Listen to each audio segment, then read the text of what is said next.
Welcome to Michael's Record Collection. I'm very happy to be joined for this episode by my first ever repeat guest. Ben Montgomery from Records Revisited is back in the house. We're going to be talking about concert going and how it affects our listening habits. Ben, thanks for coming back on the show. Thanks for having me.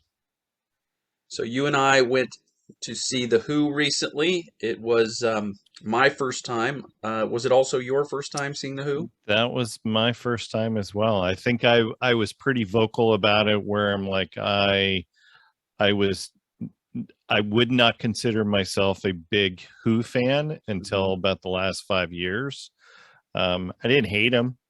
Like if they were playing on the classic rock station, I wouldn't change it. It's just they just never completely connected with me, and I'm not even sure when I kind of turned the page on that, but uh I just kind of felt like I'm feeling more and more these days with people who we grew up listening to who are unfortunately passing, that I feel more of a sense of urgency to see some of these bands before they go. And so this was definitely one of those where I'm like I gotta knock this off my bucket list.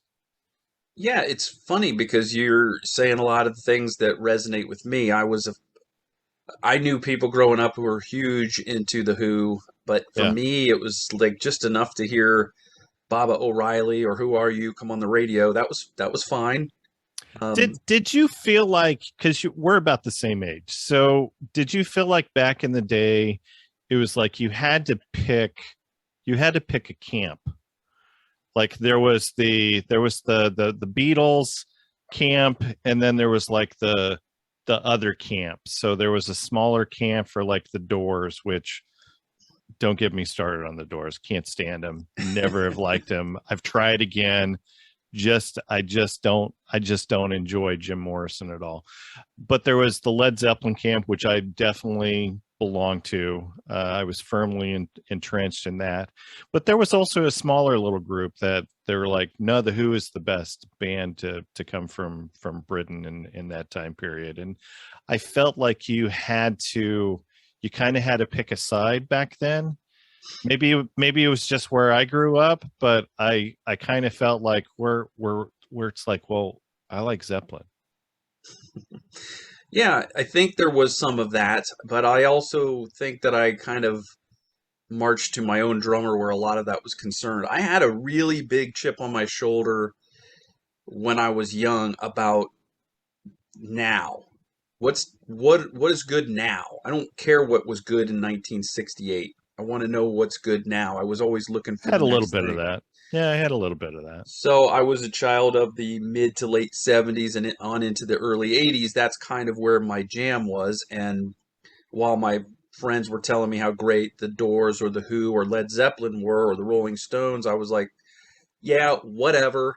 I'm listening to Styx or I'm listening to Supertramp or I'm listening Yeah. to Men at Work, when the 80s came and that kind of thing.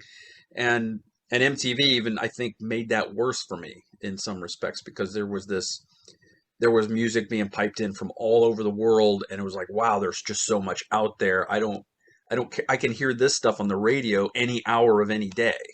So Yeah, and why I am I wonder I wonder if the Who from that time period also kind of turned me off as well, because um watching, for instance, Tommy, it's bizarre. And so the few clips that MTV would play early on, if I remember correctly, and maybe this is revisionist history on my part, but I I felt like they did take some clips off of Tommy and play those on MTV in the early days, yes. and I didn't connect with those. Where I'm just like, when are you playing the next Duran Duran video? Like, don't give me this Who stuff. Let's. I want to see Pat Benatar. Yeah, Give me another Pat Benatar video. there you go. So I was like that and I didn't want to hear the Doors or Led Zeppelin. I didn't get into Led Zeppelin until Napster. When Napster Oh, came out, I okay. downloaded all their albums, listened to them, thought they were great, and went out and bought them all. There you go. And I sort of I've gone back in time, as I've gotten older and I've revisited. I've got everything the Beatles have done now, the Zeppelin, and Yeah. the Who was still a very big holdout for me. I didn't buy my first Who CD until probably just a few years ago. Who's Next is my favorite. It's good from start to finish, and Yeah. I've listened to them, since the streaming services have come out. And I don't love everything the Who has done, but I do like a lot of them enough to say that I like the Who. And when the tickets were put on sale, I was like, well, I'd kind of like to see them before they stop touring. So let me see how much money this is, because I had already gone through you know local concerts were going on sale for Elton John and things like that, and just tickets were crazy. Yeah. But the tickets were actually reasonable, so I said, "Yeah, I'll go see the Who." Yeah. Me too. Yeah. I'm trying to unpack everything that you just said. Um, Led Zeppelin for me was definitely a band that I had everything of back in the day. The Who, um, I'm trying to remember my first Who album. I think it was a greatest hits compilation that a friend of mine gave me it for my birthday or something like that, or he had an extra one, something to that effect. And then I it made me laugh because I also got a copy of it. I was managing a record store at the time and got a copy of that. So I had two copies of this Who's compilation. And this was like, mid to late 90s for this compilation. Um the Who for me has always been more of a greatest hits band Hmm. as opposed to a band that I'm like, okay, now I'm going to go listen to, you know, pick a record outside of who's next, because I do agree with you. Who's next is fantastic. Yeah. Um, shameless plug. We've done an episode on that. We did that with Mark Bryan from Hootie and the Blowfish, um, Nice. and that album is great. But the, I'll probably get some flack when I say this. I've listened to Hooligans. It's okay. I've listened to By Numbers. It's okay. Um, but you put all of those the main hits off of those albums and you put it together in a compilation. That compilation kicks ass. Hmm. Yeah. So, yeah. I don't disagree with anything you're saying. I think that there are probably, there are big time Who fans out there that are now gnashing their teeth and rending their garments and that kind of thing. But Yeah, don't at me. That's yeah, that's what I always say on the podcast. I'm like, unpopular, don't at me. I get it. I get yeah, it. yeah. I understand why they're big, and I get their appeal. It's just like you though, that I go deeper into an album and I'm like, yeah, I'm fine with the hits. Yeah. For the most part, there's not a lot of deep tracks that I get into, and but I don't hate any of the stuff. I mean, I don't think that I've come across anything that I didn't like. I think years ago, I think I listened to the Who Sell Out, and I was like, what am I even listening to? And and so that kind of pushed them back off my radar for a bit. But Yeah. I'm I'm I'm trying to go back through everything and be thorough. And they have a lot of albums, and They do have a lot of albums. it Yeah. takes a lot of digesting. But I saw this was an opportunity to go see them, even though it was out of town for both of us. We had to go over to Tampa, Yep. and I wanted to ask you about your concert habits. So your show day. Do you Yeah. have a ritual on show day? Do you kind of wing it? Not really. I don't have a ritual anymore. I depending on the band, I will go back and revisit their discography.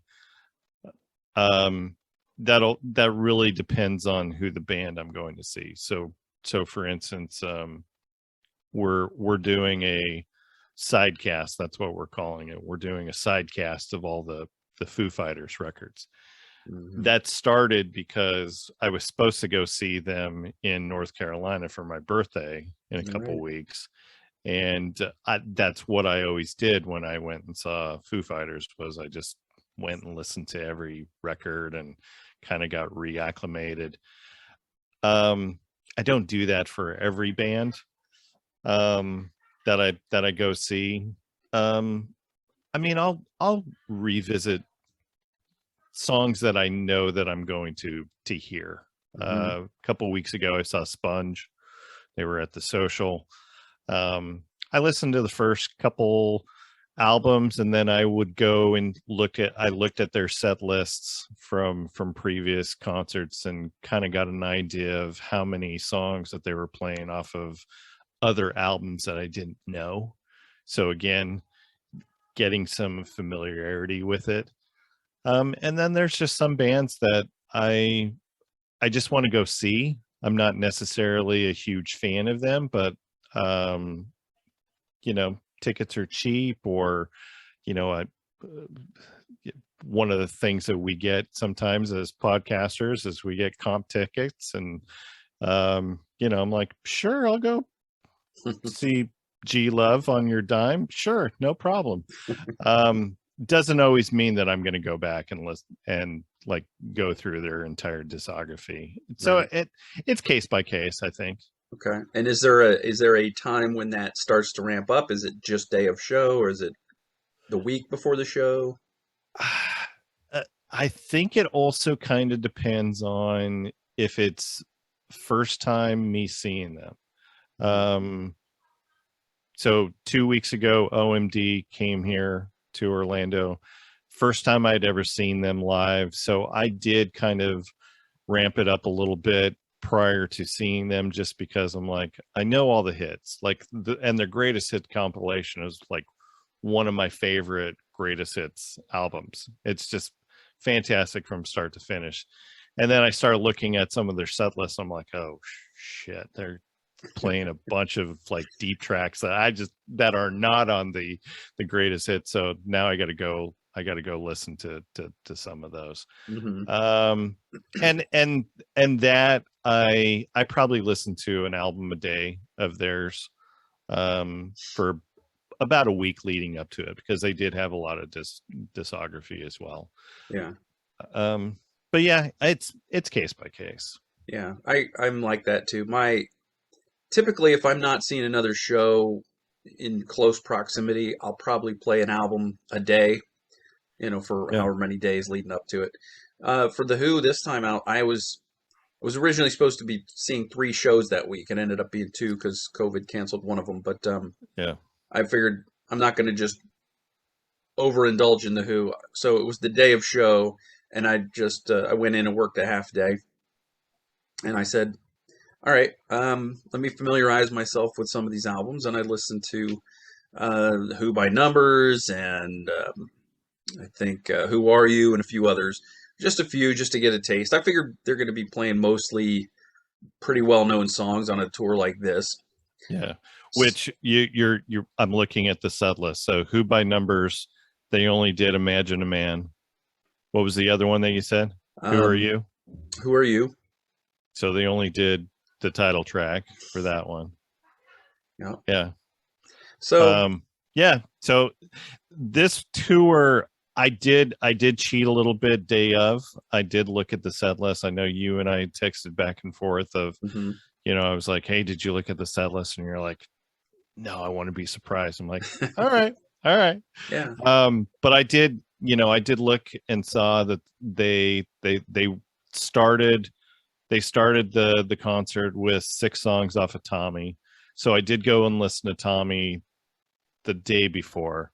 Hmm. They also played 5 songs off of Quadrophenia in the latter half of the concert. So again, I listened to Quadrophenia, which you don't have to twist my arm too hard to listen to Quadrophenia, because I really do dig that album, Yeah. even though it's long at times.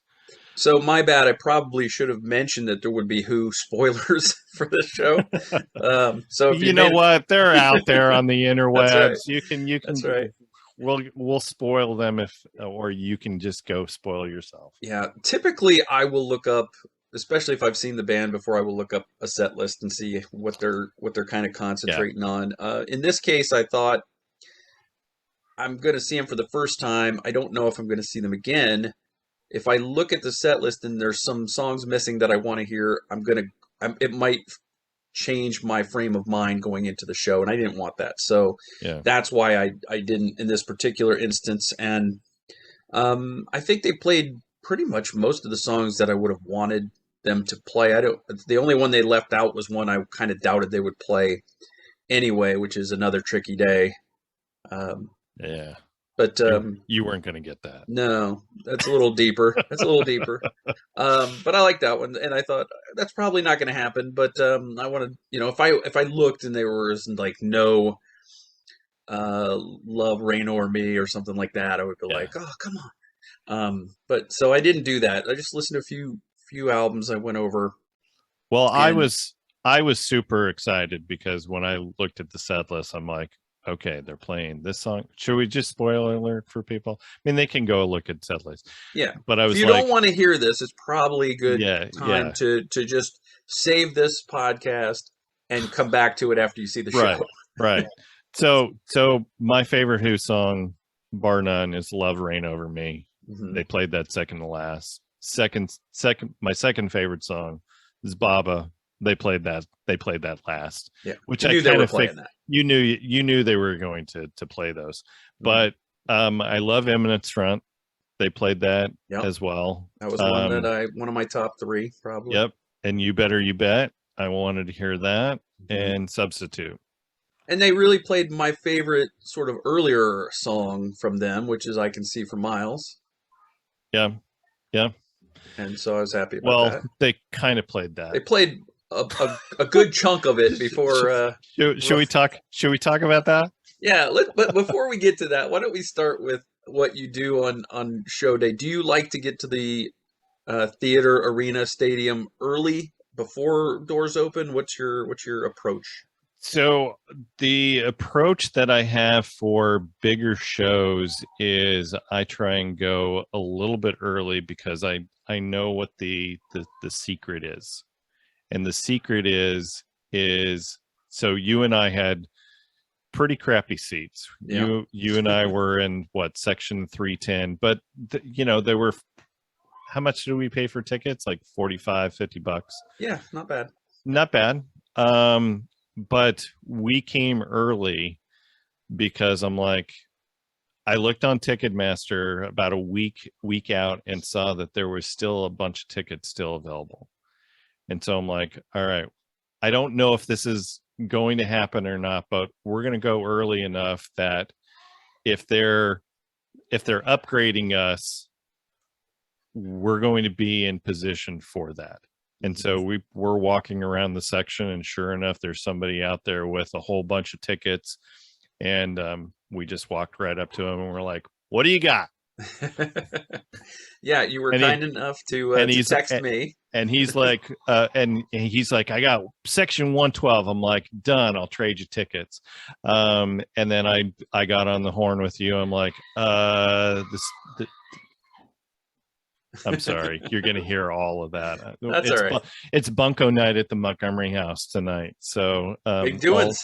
all of my wife's friends are over here making a racket. And so I called you and I'm like, hey, somebody that is out on like section 314 or whatever, Mm-hmm. go find him, get the upgrade. So you guys got the upgrade as well. Yeah, so we got up there, and the great thing was, nowadays you really don't get a ticket. You just get the little thing from Ticketmaster emailed to you. But Yeah, the guy upgrading us, he gave us paper tickets, that's right. little That's souvenir. right. Yeah. So that's cool. And I went up there and I was looking for him, and I found him, and I said, "Are you the guy?" He goes, "Yeah, I'm the guy." So I said, He goes, "Where are you sitting?" I said, "Well, hopefully I'm sitting in a better place than section 310."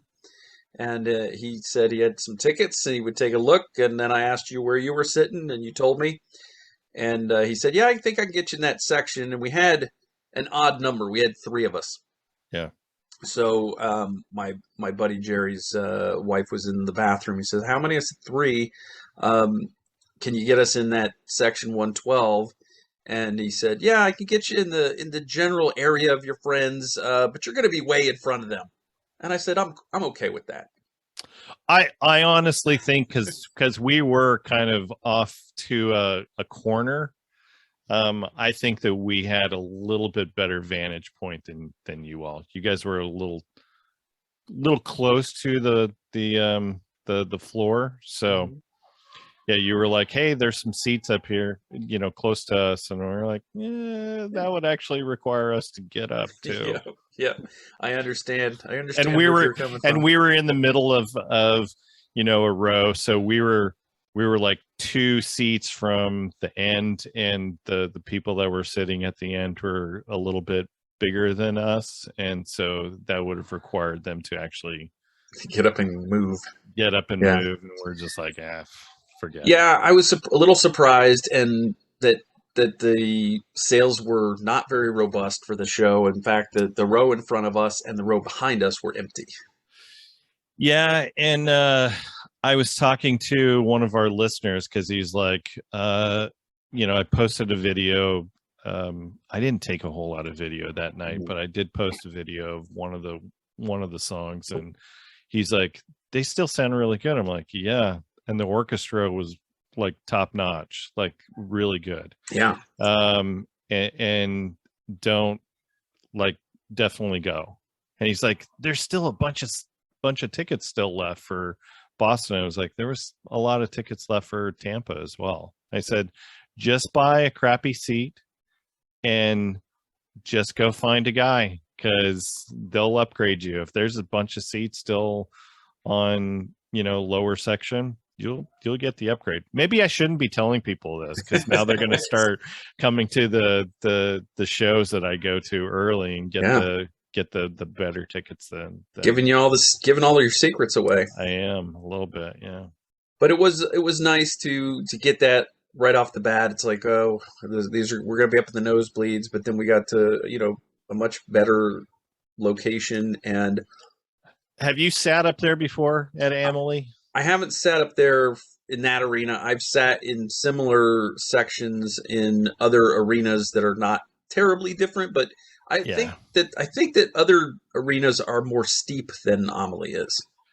So yeah. So I sat up there for, I'm trying to remember. I think I sat up there for Bon Jovi, and the acoustics were just garbage. So Yeah. we did, getting that upgrade was like really important because with a band like the Who, where you want to experience the everything that's going on with their sound, it was really important to get that lower bowl seat. So Mhm. I was glad that we both got that. Somehow it had escaped my notice in the purchasing of the tickets and anything that I'd heard about the show ahead of time, or maybe I had just forgotten in my old age. I was taken by surprise that there was an orchestra. You know what? It was a surprise to me as well. But I found that out, a couple days prior when I was looking at set lists for Jacksonville and Mm-hmm. West Palm, or West Palm or Miami, or I Yeah, don't know, one yeah. of the I South think they Florida. started south. Yeah, And it said with orchestra, and then there's a small section where it's just the band only, and I'm like, mm-hmm. oh, all right, well, that's a nice surprise. I like Yeah. it. So I love it. If an orchestra is properly integrated with a rock band, it adds so much depth and texture to the music. And For sure. I thought they did a great job for the Who, and that violin player was extremely talented and really captivating. And beautiful. Yes. Yeah. That's captivating was my code Yeah. word. Yeah. She was very easy on the eyes, for Yes. sure. Yes. Yes. Yes. And they kept I wondered why they kept showing her, like when they had the low view of the orchestra, they kept the camera was on her, but she was actually, the featured performer, so it made Right. sense toward the end of the show. Katie Jacoby. Yeah, Yes. she was great. Yeah. And the cello player was great as well. Yes. Yeah. What was her name? I've got it written down here. Audrey Snyder. Yeah. So a little shout out. Yes. I thought that the show was, it wasn't a perfect show. You and I started to touch on Roger having monitor issues during I Can See for Pretty much Miles. pretty much the entire I could see that he was fidgeting with them during the early portion. Hmm. Eminence front, he was kind of tugging at one of the ears. And then I want to say it was joined together where he was also kind of fidgeting. Hmm. Um, couple songs later, they do I Can See for Miles, and he's on the guitar at that point, and they get about halfway through, Yeah. and He came in early at some point with some vocals that weren't yeah, up yet, and that's when you could tell, yeah, it's kind of gone to hell right here. yeah, And and Pete kind of gives him a little bit of probably a little bit of a stink eye, or said something to him, and Roger got kind of pissy at that point. yeah, um and they stopped the show so they could get the equipment fixed, and yeah. I think it was pretty good from that point on. Well, And did we want to talk about Naked Eye? yes, we do. Okay. So in previous concerts, after I Can See for Miles, they would do Won't Get Fooled Again. They would do an Mhm. acoustic An version acoustic of version, that. yep. For this one, there was somebody in the front row who we couldn't see, but Pete was pissed off because they must have been yelling out a request, and he's like, "We don't effing do requests. Yeah. Like, I appreciate you coming to all my shows." He's like, the Ferrari that's in my driveway is because of you. And I mean, and so he was kind of being a dick. Yeah, yeah. Um, and at that point, Roger and Pete were going back and forth, and he's like, "Well, we gonna play this?" And he was like, "How about we play Naked Eye?" And he's like, "Seriously? After that? After I just got done with that, you know?" And so you could tell that Roger was like, "Well, this is my way of getting back at you for saying bad things about me screwing up I Can See for Miles." So it was fun to watch the old rockers up there kind of sparring still. Yeah. So that was kind of fun to watch. Me and Paul were kind of discussing this afterwards. So I was like, that was kind of the highlight for me. Like, when you go off script a little bit, I like it. I like it. Yeah, it was good. And it was really interesting to see to see that dynamic. And you've heard all the stories about how grumpy, those guys can be, and it Yeah, was there, it was on display. But they still think they put on a really terrific show. And in very good. fact, I don't know about you guys, but me and my buddy, when they were doing "Love Reign Over Me" at the end, where he comes in and hits that high note in the song, we Still just has it. looked at each other and our jaws just dropped. Yep, It still has it. 70 plus years old, and he belts that thing out, and it sounds just as good as it did on the record. Yep, yep, still has it. In fact, after the concert, we were like, next time they come, we're gonna go see him again. Like, Yeah. I thoroughly enjoyed it. It was a great experience. I don't know what's your opinion? Is this like, I knocked this off the bucket list, so I'm good? I think it would be a case, of what else is going on right around that time. What's the Sure. price point? That kind of. There'll be some things, but I would definitely would jump at the chance to see them again if they're coming around, especially if Yeah. they've changed up the playlist a little bit and include some different songs. But you can't fault them. they know that Tommy and Quadrophenia are very popular albums with their fan base, and they leaned heavily on those, and I was fine with that because I do like those albums. Although I think I tend to like I like instrumental jams as it is, and so there's a lot of that from Quadrophenia, especially, Yeah. and yeah, it was good. I had a great time at the show. It met my expectations. It surpassed them in some ways, and the orchestra was a nice surprise for me. And I thought it was just fantastic. Me too. Yep. Agreed. So 2 thumbs up from both of us. Go see the Who, and and do what you do. Do whatever your ritual is. If you like to load up and listen to nothing but the Who for 2 weeks before you go see them, do that. I mean, I have bands that I have done that for. But in this case, I think as I get older, I'm good with just like a day or two, like a day or Yeah. two of listening to it in advance. And do you listen to them on the way home from the show? Do you go home in silence? How do you treat the aftermath? Um, did we listen to any? I don't think we listened to anything. We just chatted the whole time. We did listen to stuff on the way there. And it was more of a, yeah, they're not going to play that song. Yeah, they're not going to play that song. Because we were listening to like a Who playlist on Spotify, and he's Hmm. like, "Oh, are they going to play Boris?" I'm like, "Yeah, you're not going to hear Boris." He's like, "Oh, Squeezebug." Yeah, you're not going to hear Probably Squeezebug. not that either. Yeah. Yeah, yeah. So that was more for Paul, that was like setting his expectations for what he's about to hear. But Mhm. um, yeah, I typically I will listen to the band on the way home, and it's usually I'll usually be that guy that's like, well, they didn't play this song, so now I want to hear Mhm. Okay. it. Yeah.